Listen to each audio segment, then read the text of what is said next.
दरवर्षीप्रमाणे यावर्षी सीमा प्रश्नाचा उल्लेख आहे। अध्यक्ष महोदय, राज्य सरकार कटिबद्ध असल्याची सीमा प्रश्न सोडवण्यासाठी गर्जना राज्य सरकारने दिली आहे। तिथं अध्यक्ष महोदय आपण मोठे वकील देणार आहे। गेली कित्येक वर्ष मी ऐकतोय। मी स्वतः या संदर्भातील एका समितीचा अध्यक्ष होतो।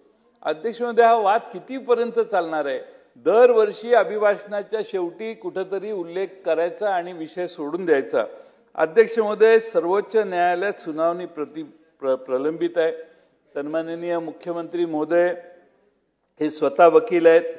न्यायालयीन व्यवस्थेत बरीच ओळख आणि उडबस त्यांची आहे असं गेले काही वर्ष आम्ही बघतोय। आणि त्यामुळे अध्यक्ष महोदय, त्यांनी काही पावलं उचलली तर सर्वोच्च न्यायालयाचा निकाल देखील आपल्याला फेवरेबल लागू शकतो।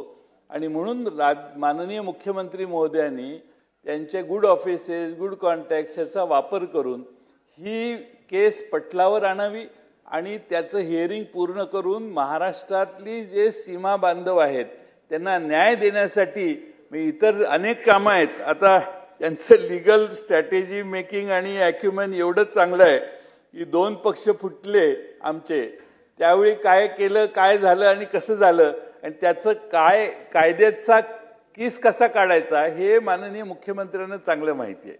त्यामुळं त्याचा एवढ्या बुद्धीचा वापर जर महाराष्ट्रातल्या सीमा भागाला जर होऊ शकला,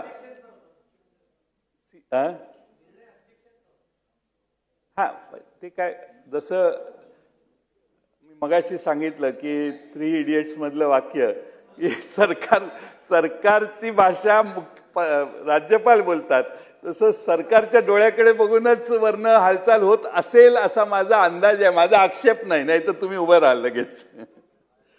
पण अध्यक्ष महोदय, माझी विनंती आहे की या सीमा प्रश्नाला माननीय मुख्यमंत्र्यांनी मनावर घेतला आणि माझा भातखळकर साहेब विश्वास आहे एकदा त्यांनी विषय मनावर घेतला तर सुप्रीम कोर्टाला देखील ते सांगून ती केस लवकर लावून मेरिटनं आपल्या बाजूने निकाल कसा लावायचा हा प्रयत्न ते करू शकतात। म्हणून सभागृहात आपल्या मार्फत अध्यक्ष महोदय माझी त्यांना विनंती आहे।